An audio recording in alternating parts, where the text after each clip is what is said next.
The Great Indian Bustard, it was time for a deep clean as if right before a festival. The sky was clearing its disorganized lint, the clouds poured to flush all the dirt as the wind supervised, the trees took a nice bath and were ready to wear new leaves, the sun adjusted its temperature to moderate enough to dry the damp soils, tiny plants developed numerous tiny buds to open into scented flowers, birds rehearsed their songs and dances. Animals peeped out to check if the preparations had any defects, and everyone was optimistic to welcome the new guest. The brooding Great Indian Bustard, GIB, proudly lifted its head to look at the modest welcome arrangements, took a deep breath, and whispered, "It's time that you come," and hopefully waited. In a couple of hours the egg hatched, a tiny crack opened to reveal a small brown winged bird with a black crown-like stripe on its head. It slowly opened its eyes to see its mother frozen with delight and overwhelmed with joy at the sight of her baby. This baby was a precious one, not just to its mom, but also the nature that anticipated its presence, and also to the environmentalists that awaited an increase in its count. Nature had already planned the baby's welcome with a clear sky, sweet flower-scented air, cozy sun, greenery with colorful flowers, gently falling leaves, and singing birds, while humans partied the birth with lamps and lights, glittery clothes, sweets, and prayers as a part of various festivals. The honored GIB considered herself the queen of the grasslands and assumed the beauty of autumn was only to welcome her child.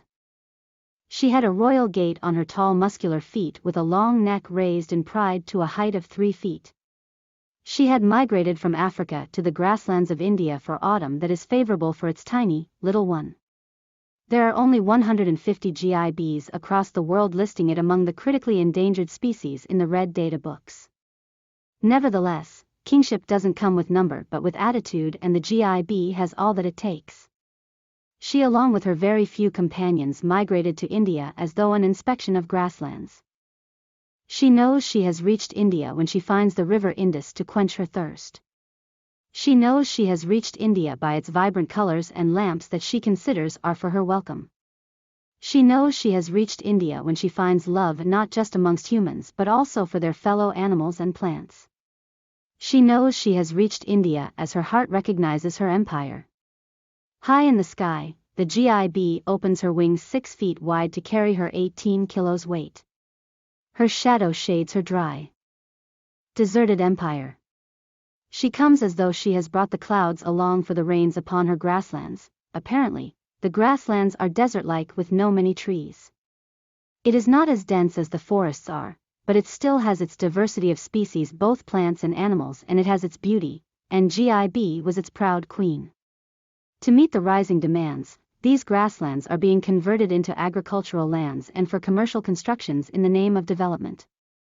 Globalization and uniformity do make things more accessible, but there is beauty in diversity. Variation makes us versatile with its distinct benefits and challenges while appearing susceptible to vulnerability. Poor man, unaware of all this, dug his own grave. There have been many wars between the manipulative human and the enlightened GIB for this land. The man called it a battle for advancement, while GIB considered it a defense for sustainability. Man viciously hunted over GIBs for his contentment, not knowing that his defeat was waiting for him in the disguise of victory. Foolish man did not know that the victory of a king was not in conquering but the prosperity of his subjects. The wise GIB knew of the destruction man was mapping for himself, and that's why defeat never hit her attitude. Now when the man has learned he cannot be the ruler with his selfish strategies, he started conserving the GIBs. But GIB's heart lies in the grasslands, and it can sustain only when the grasslands are sustained. Man does not want to openly accept his defeat and conserve grasslands, thus all his efforts to conserve GIBs are at a vain. Reverend GIB, aware of all the guidelines that govern the existence of the planet and the universe, is least bothered about who won the battle and who is the crowned king. All it wants is harmony among all the living beings. It humbly holds the baby and exhibits it as the new heir of the grasslands, and a gentle breeze blows bowing the grasses in reverence before the queen and the kind to be. After all, the universe knows who the king was.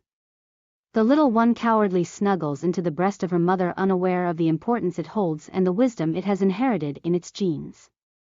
Within no time the GIB teaches its little one everything about the empire and its regulations. The little Great Indian Bustard becomes independent. The path is clear, 7 p.m., the evening arrived and Angelo prepared to leave for ceremony.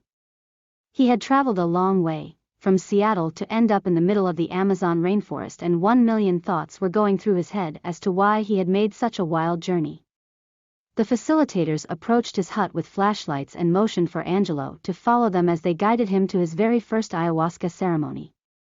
Angelo picked up a bottle of water and a small blanket and followed the staff out of his hut and down the dirt trail into the woods. Though his brain was loud, Angelo remained quiet as the party proceeded down the trail. Even if he had wished to speak, his guides only spoke Spanish and Angelo spoke none, so it would have been a short conversation. The two men walking a pace ahead of him didn't seem to mind the silence though. The jungle was anything but quiet. Insects and birds could be heard in all directions. Every once in a while a branch would fall from the canopy and come crashing down to the forest floor, causing quite the racket. This was a wonderful, wild, and mysterious place, and it was like nothing Angelo had ever seen in his life, and it was just about to get wilder. The party approached the end of the trail and made their way towards the Maloca, a large hut where the ayahuasca ceremonies took place. Angelo walked up the wooden planks and entered the hut. Before him were several mattresses laid out in a semicircle. Across from them was a table where the shaman who would be guiding the ceremony, as well as the facilitators who would be assisting the participants, sat. In the center of the room was one large candle. Angelo looked around and realized he had been the last to arrive and took his place on the one remaining mattress. Angelo sat down and locked eyes with a young girl named Laura who sat on the other end of the room, and they exchanged a smile. A few of the other guests were chatting, but Angelo hadn't connected with anyone except Laura yet, and since she was on the other side of the circle he chose to remain silent for now. As Angelo sat cross-legged on his mattress, the reality of the situation he had put himself in really set in. What was he getting himself into here? Over the last year, Angelo had taken an interest in spirituality and personal development. He had heard from colleagues and friends that there were retreats in the jungle where people used an ancient medicine called ayahuasca to heal their spirits and help guide them, and after a few months of research he found himself in a faraway land surrounded by strangers, about to go on an inward, life-changing journey, and he was having second thoughts. Life-changing. Mind-blowing. These words kept going through his head over and over again. What if he was making a mistake? He might never be the same again after this experience. Was he ready for this? Angelo watched as the shaman stood up and quickly realized that his time to abandon ship had come and gone. He would have to go through with it. The guests sat in silence and watched as the shaman burnt sage around the perimeter of the Maloca in order to cleanse and purify the space. Angelo had read and watched videos all about these ceremonies, but actually being here was a very surreal experience. The shaman sat down and began pouring the medicine for the guests. Laura stood up first to take hers, and then each guest followed, one by one, until it was Angelo's turn. His heart raced as he got up off of his mattress and approached the front of the room. The shaman handed him his cup and Angelo downed it in one gulp. He was thankful he did because it tasted absolutely awful. He had read all about the putrid taste of the brew, but no amount of testimonials could have prepared him for that flavor. He tried his best to hide his reaction as he walked over and sat back down in his place. The guests all laid back on their mats as the shaman began blowing out the candles on the table one by one and finally approached the large candle in the middle of the room, extinguishing its flame. Angelo laid in pitch darkness with his eyes shut as the shaman began to sing. The song was eerie but beautiful, and Angelo focused on it while trying his best to ignore both his anxiety for the situation he'd gotten himself into and the overwhelming urge to throw up from the taste of that drink. He forced himself to relax by thinking only about his breath, in and out, while the shaman sang. Angelo had lost track of time but was beginning to feel the medicine working its magic in his body. Lights appeared in his mind.